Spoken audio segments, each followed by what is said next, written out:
Assalamualaikum Waalaikumsalam.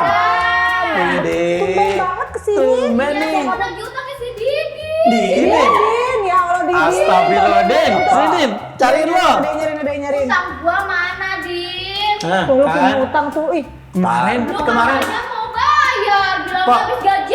habis gajian Pak Roni belum dibayar-bayar. Pantes sih kemarin naktir cewek.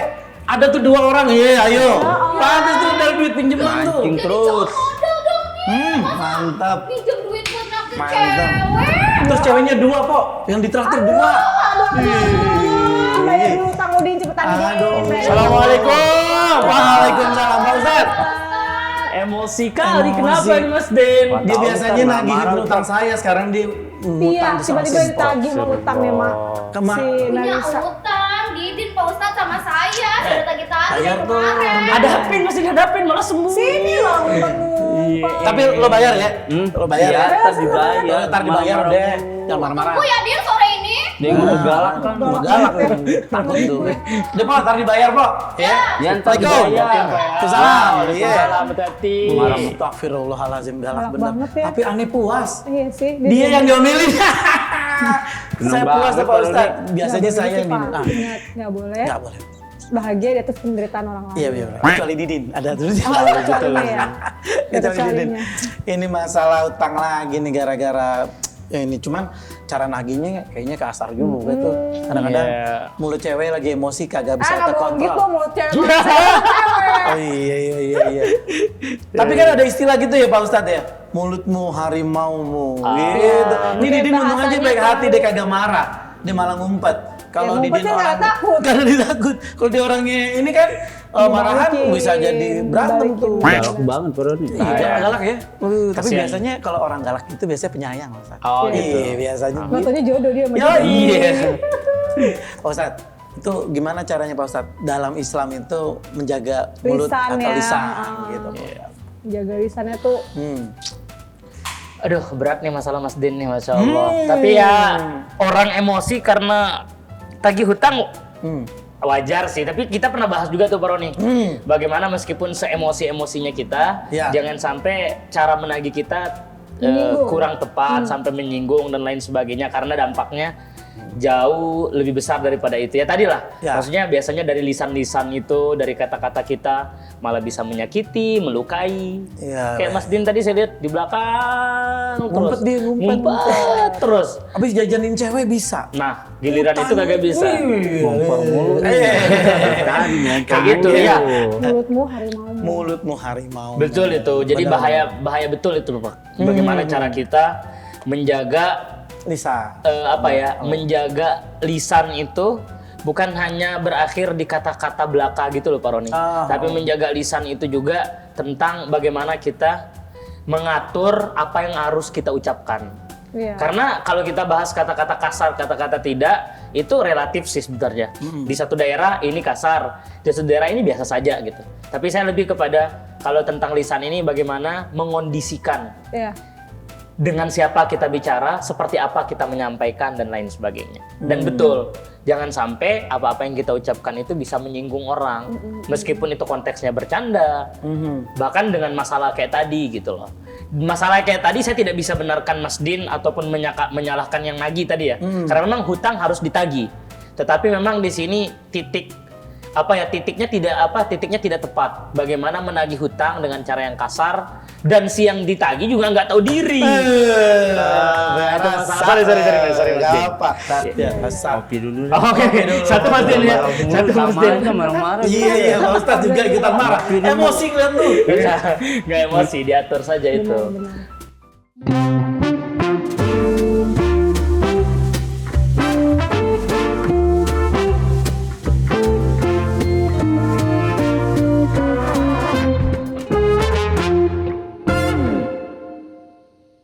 Nah, nih Pak Roni ya, berarti tuh ya, kita tuh harus penting banget menjaga lisan. Balik lagi kata-katanya tadi kan, mulutmu adalah harimaumu gitu kan Pak Ustadz. Tuh gimana ya? Tapi emang susah sih Pak Ustadz, Pak Hera. Orang kalau lagi marah tuh mulutnya kagak ada ayakannya. Iya, jadi kayak lebih menyakitkan daripada tindakannya gitu. Kenapa bisa kayak gitu ya? Iya. Ada nggak caranya Pak Ustadz? Iya, sih. Jangan gemeter dong, santai. Gemeter dia. Baru Dia didatengin ngasihnya gemeter. begini. Santai. Dia masih shock kan. Ya, betul. Kita urutkan satu-satu deh. Lisan itu memang di dalam apa ya? Di dalam kita bertutur kata itu amat sangat penting ya, karena dia itu tergantung orang yang menyampaikan. Nah, dalam konteks tadi orangnya sedang dalam keadaan emosi, marah ya kan. Hatinya tidak baik dan lain sebagainya, terucapkanlah dengan kata-kata yang tidak baik. Tidak baik. Maka guru-guru kami menyampaikan bahwa biasanya apa yang terkeluarkan dari lisan itu atau apa yang dikeluarkan dari lisan itu sesuai dengan bagaimana kondisi hatinya pada saat itu. Makanya kalau kita mau melihat orang ini baik atau enggaknya dan lain sebagainya, dalam tanda kutip ya, ya omongan-omongannya itu menyakiti dan lain sebagainya. Saya tidak bilang dalam hal bercanda, tapi dalam hal menyakiti. Kadang orang yang hatinya memang kurang baik itu lisannya ada loh kata-kata orang yang tidak kasar, Pak Roni, bahkan tidak kotor. Tapi kesannya menyinggung, menyakiti, atau menyakitkan. Menyakitkan. Ada tau Bro? Ada. Jadi dia ngomong tuh nyakitin gitu kan. Nyindir secara halus. Padahal soft spoken tapi dia nyakitin gitu. Ada tau kayak gitu. Ada. Berarti apa ya? Bukan hanya kata-katanya yang kelihatan kasar, tetapi cara menyampaikan dia dan emosi yang dibawa dengan ketika kata-kata itu keluar itu penting. Maka kontrol itu semua itu sebenarnya ada di hati. Berarti gampangnya kita gampangnya kita keceplosan jadi bahasanya kasar atau pas saat marah itu balik lagi dari hati berarti ya Pak ya? Dari hati dan ada satu lagi, kebiasaan. Kebiasaan, ini penting harus kita garis bawahi. Kita terbiasa mengucap kata-kata yang kotor dan kasar. Binatang, dan lain sebagainya, isi obrolan itu pasti terucap dia meskipun kita dengan tidak sengaja. Misalkan kesandung kita. Kesandung kalau orang yang biasanya beristighfar maka dia astagfirullah atau ya Allah, Allah Akbar. Kalau orang yang biasa berkata buruk, apa yang terucap? Kebun binatang yang terucap. Betul. Nah, jadi selain daripada hati, supaya terhindar dari kata-kata tidak baik, kata-kata kotor, juga hari-harinya itu jangan dibiasakan. Nah, makanya saya selalu sampaikan nih sama teman-teman yang suka nge-game atau apa tuh, silakan Anda kalau mau emosi pada game itu gitu ketika ini. Tapi ucapkan kata-kata yang baik. Misalkan kalau lagi gagal, astagfirullah, innalillah gitu. Jangan keluar kata-kata yang kasar, itu yang tidak enak. Gitu loh. Anatomi gitu ya. Banyak lah yang kayak gitu-gitu Pak Roni. Jadi Iya. berawal dari lisan itu berawal dari hati dan berawal dari kebiasaan. Kayak gitu. Minum Mbak Era. Minum dulu. Nah itu tuh karena kena itu tadi. Supaya dia tidak menyakiti lisannya. Jadi dia minum dulu. Gitu Pak Roni. Siap Pak Ustaz. Jadi kita harus benar-benar perhatikan poin itu tuh. Bagaimana lisan kita biasakan dengan kata-kata yang baik dan juga emosi dari hati itu harus bisa kita kontrol. Nanti bagaimana cara ngontrolnya saya mau belajar lagi sama Pak Ustaz. Siap, Oke, mantap. Lu kenapa tiba-tiba batuk-batuk? Ya, makanya selek saya. Pak Ustadz, kita lanjut lagi Pak Ustadz. Gimana sih Pak Ustadz kalau seandainya kita itu mengontrol ucapan kita supaya keluarnya tidak menyakiti? Kadang-kadang kan kita tidak bermaksud menyakiti tapi yang diterima oleh orang itu sakit. Kadang-kadang kejujuran itu juga menyakitkan. Gitu, ya, lisan bahaya. Ada pepatah yang bilang luka pisau ada obat. Bisa kita cari, tapi kalau luka lisan kemana obat hendak dicari itu susah sekali. Jadi kalau terkait bagaimana cara mengontrol perasaan kita supaya tidak terucap kata-kata yang tidak baik, maka Pak Roni yang harus kita pastikan dari awal nih, ini cara mendidik hati nih Pak Roni, yang harus kita pastikan dari awal bahwa memang tidak ada manusia yang benar-benar baik. Tidak ada manusia yang benar-benar baik. Atau bisa kita simpulkan tidak ada manusia yang sempurna lah. Ya kecuali Rasulullah dan para nabi, para anbiya. Pasti semua orang itu ada tidak baiknya. Persepsi itulah yang pertama kali kita taruh di dalam diri kita. Supaya apa? Supaya ketika kita menghadapi orang lain dan lain sebagainya, ada hal buruk yang nampak daripada dia, lantas kita tidak emosi jiwa seperti itu. Karena gitu. kita pun belum baik juga gitu ya. Betul. Itu dulu yang perlu kita tanamkan supaya kita bisa ngontrol diri. Betul. supaya tidak emosinya itu membabi buta. Kemudian Pak Roni, kunci daripada hati, kenapa saya bilang tadi itu penting, di dalam hadis dijelaskan bahwa ada suatu kekuatan yang amat sangat besar di dalam diri manusia itu. Iya. Kekuatan ini apabila diarahkan kepada kebaikan, maka baiklah dia. Tapi apabila diarahkan kepada keburukan, maka buruklah dia. Ala wahiyal qalbu. Hal itu adalah hati. Jadi hati itu adalah persimpangan atau terminal semua amalan dan perbuatan kita. Kalau hatinya sudah baik, maka baiklah semuanya. Itu kunci daripada hadis itu. Maka Pak Roni, kembali dalam pembahasan kita tadi, didik dulu nih dalam diri ini, baru lisannya bisa terdidik. Kalau dalam dirinya ini sudah tidak terdidik, maka itu yang bahaya.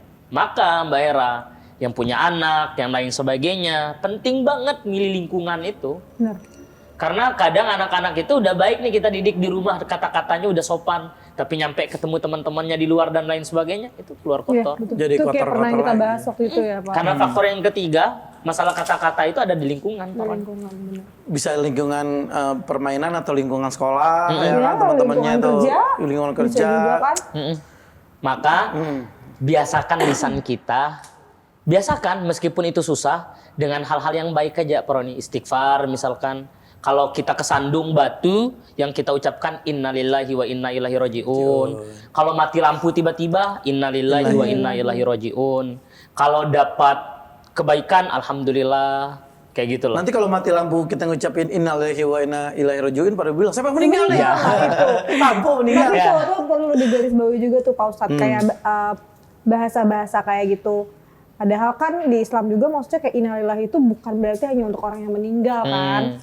Tapi karena mungkin di sekeliling kita pahamnya yang belum paham ya, atau yang nggak paham gitu. Ya kalau udah bilang innalillahi itu ada yang meninggal gitu kan. Itu kebiasaan-kebiasaan aja Pak Ustadz. Iya, maksudnya kan. Iya betul, itu penting. Jadi ucapan innalillahi wa inna ilaihi rajiun itu untuk perkara-perkara yang tidak baik yang kita timpa. Artinya kita menyerahkan semuanya kepada Allah. Iya, jadi itu amat sangat penting untuk kita biasakan tuh lisan-lisan kita dengan ucapan-ucapan kayak gitu. Ucapan baik. Ini kebanyakan nih kalau saya lihat nih empok-empok nih kayak Poh Hera tadi, kayak Empok Nurjanah yang tadi barusan datang tuh, yang marah-marah tuh. Nurjanah namanya. Oh, ya aman lah. Kalau cewek itu kebiasaan, atau kita cowok juga kebiasaan ceplas-ceplos. Itu gimana cara mendidiknya supaya itu tadi Pak Ustadz ya? Kan kebiasaannya Betawi nih, kalau orang Betawi itu kan ceplas-ceplos aja tuh. Wah pokoknya udah ngomongnya biasa adat ya. Iya, ya apalagi emang sih biasanya kalau cewek-cewek sih terutama ya. Iya, nah udah iya. Iya, ceplosan. Untuk Panjang deh itu bahasa menahan mana-mana. diri supaya tidak ceplas-ceplos itu gimana Pak Ustadz ya? Iya. Kalau dari sudut pandang umum dulu ya, dari sudut pandang umum dulu, sebaiknya kita misahkan Pak Roni, mana itu kebiasaan karena karakter, misalkan misalkan karakter masyarakat, misalkan budaya ini seperti ini, budaya Betawi kayak gini dan sebagainya, itu kita pisahkan. Artinya kalau Anda sesama Betawinya, ya silakan. Kan itu udah sama-sama paham. Tapi kalau Anda dengan selain Betawinya, maka itu juga kita harus, karena di dalam bukan hanya tentang sosial saja, Rasul aja ketika bermuamalah sama orang, sama sahabat, beliau sesuaikan dengan siapa orang itu dia hadapi gitu. Rasul pernah loh pulang dari peperangan, entah dari peperangan atau dalam sebuah perjalanan, saya lupa. Kemudian ada nenek-nenek yang ngehadang kudanya Rasul. Kemudian nenek-nenek ini nanya, ya Rasulullah, ada nggak orang yang kayak saya di surga? Apa jawaban Rasul? Kata Rasul, nggak ada. Nggak ada orang kayak nenek-nenek ini di surga, kagak ada, kata dia. Sampai mau nangis. Sakit hati dong ya. Kemudian Rasul bilang, maksudnya di surga itu semuanya kembali muda lagi. Nggak ada nenek-nenek. Nanti nenek ini masuk surga jadi muda lagi. Sweet 17 lagi. Kayak gitu Pak Roni. Artinya Rasul itu tahu ke siapa beliau bercanda, dalam kondisi apa beliau bercanda. Maka dalam literatur Islam dijelaskan as-sa'ah fas-sa'ah. Semua itu ada waktunya. Ada waktunya kapan kita bercanda, ada waktunya kapan kita serius. Jadi itu Pak Roni. Bagaimana? Karena kalau kita bilang gimana sih cara ngedidik ataupun membiasakan kayaknya agak susah deh kalau memang itu sudah adat istiadatnya di sana. Iya sih. Seru ini Pak Ustadz. Yang paling yang bisa kita lakukan itu menyesuaikan, Pak Roni. Menyesuaikan. Nanti kita bahas lebih dalam lagi Pak Ustadz. Siap. Betul. Ini lagi ngerebus air nih. Oh, Biar iya. kayak Rocky lagi ngebus air. Dia lagi mau bikin apa nih biar. Ini kayaknya ya, Iya. mungkin nih ya. Nah, gitu Pak Hera dan Pak Ustadz. Tapi kalau udah keterlanjur nih, kayaknya tadi omongan saya ini nyakitin dia deh kayaknya. iya. Keceplos-ceplosan saya tuh kayaknya nyakitin dia nih karena Kadang Betawi kita kan. juga suka kayak gitu kan. Suka baru menyadari setelah udah kejadian baru kayak berpikir, Iya, tadi gue salah nggak ya ngomong kayak gitu. Kayaknya gue nyakitin dia deh. Nah, Iya. menurut Pak Ustadz itu apa yang harus kita lakukan? Langsung minta maaf kah? Atau kita atau koreksi gimana? diri dulu? Atau gimana? Atau gimana Pak Ustadz? Siap, baik. Bagus itu. Ya seperti yang tadi dibilang di awal ya, kalau memang lisan itu kalau sudah terucap ya susah ngukurnya walaupun kita udah minta maaf itu terhapuskan atau tidak itu susah. Tapi intinya kalau kita sadar kita sudah berkata-kata yang tidak baik atau kasar, segera beristighfar. Astagfirullah. Astagfirullahaladzim. Kalau memang udah terucap nih, astagfirullahaladzim gitu. Nah kalau memang kita punya kerendahan hati yang baik, ya kita datangi orang itu. Mohon maaf kalau ada salah kata, Sorry salah ya, ucap. tadi Kayak bahasa gitu. gue kasar kayaknya. Ya gitu bisa, makanya kan kalau lebaran kan biasanya kita minta maaf kalau ada salah kata, salah ucap. Iya. Karena permintaan maaf itu harus selalu terucapkan oleh kita. Karena bisa jadi hal yang mungkin kita anggap bercanda atau biasa-biasa saja bagi kita itu menyinggung orang lain. Betul Pak Roni? Ketika nyadar kalau diri kita salah, ya datang untuk meminta maaf. Memang benar Pak Ustadz ya.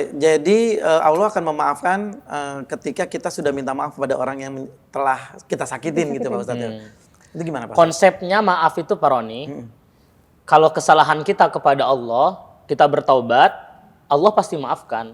Tapi kalau kesalahan kita kepada manusia, ampunan dari Allah itu atas dosa tersebut baru datang ketika memang orang itu memaafkan Sudah kita. Berarti kalau orang itu belum maafin ya belum ada pintu maaf juga dari Allah. Meskipun Allah udah memaafkan, maksudnya Allah itu kan pasti memaafkan Pasti, ya Pak Ustadz iya. ya. Tapi balik lagi ke manusianya kan. Kalau dari manusianya belum Iya. ikhlas, belum memaafkan, ya Allah yang Allah maafkan itu juga masih terhalang lagi ya Pak Iya, Ustadz ya.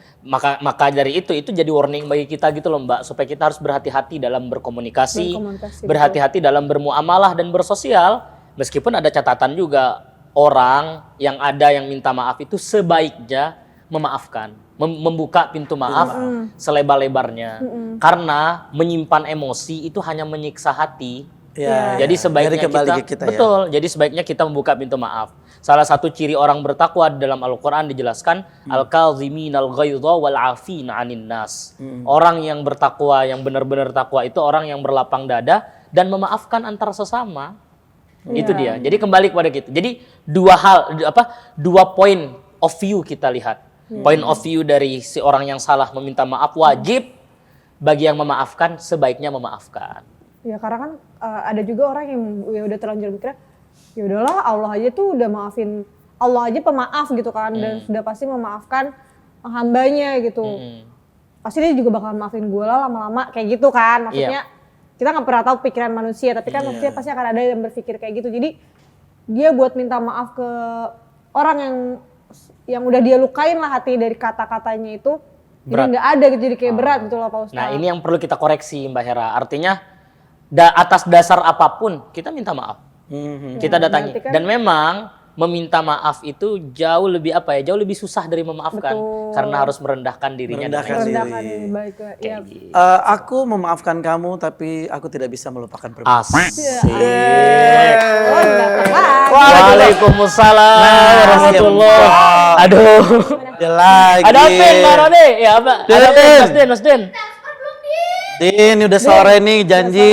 Langsung Mas Den. Ntar gua bayar. Ya kan? Gua kan udah bilang, gua bakal bayar. Udah Lagi bayar butuh dulu, kali, cepetan, lagi ah. butuh. Saya juga lagi butuh Pak Iya makanya Udah lagi. bayar dulu. Iya, lagi cepat bayar. Nah, kan udah saya kena ML jadi gajian. gini. Gua Pak. Udah gajian, Din. Pak Hera, Langsung transfer. Pak Ustadz aja takut ngeliat dia. Gua enggak dikasih Biar- ngomong, Pak Ustadz. Ya udah ngomong dulu. Apa lu tuh lihat tuh mulutnya. Sabar ya, coba ngomong dulu Cepetan, klarifikasi. transfer dulu. Iya, ntar gua bayar. Gua bilang apa ya? Ih, bingung ngomong sama dia, Ustadz. Marah-marah. Nanti gini, ntar gua bayar. Lu jangan marah ini lah. Ini ramai orang. Tap. Yaudah, Tap. Iya. Gua tap deh. Berapa nomor rekeningnya, Berapa Pak? sih? Berapa sih utangnya, Mak? 200.000. Berapa utang? Berapa? Saya WhatsApp aja Pak Roni. Oh iya udah WhatsApp ya. yaudah. Nanti aneh yang bayarin utangnya di Soalnya dia nggak punya m-banking, nanti pakai m-bankingnya. Pak. pakai Nggak usah deh, M-Banking. saya aja. Oh, iya dia kan bosnya ya. Bosnya dia yang Pohera. Udah bayarin Pohera. Kan gue bayar. Seorang yang Iya. bayar lu yang Dah. utang. Udah, saya transfer Iya, ya. iya. Besok-besok juga kalau lagi utang, Ya. pelan-pelan. Nah. Jangan Tuh denger tuh. Oke? Denger. Saya takut nasehatinnya. Ih, dari kemarin. Tuh, Pak Ustadz aja takut mau nasihatin Lanjut lu. bayar. Ya, Mas Din yang salah. Nah, pokoknya salah Didin. Bayar Mas Din. Tenang dibayar. Ingat, besok-besok kalau lagi utang, pelan-pelan. Harus dijaga juga lisannya. Tuh, dengar. Mulutmu, harimaumu, oke?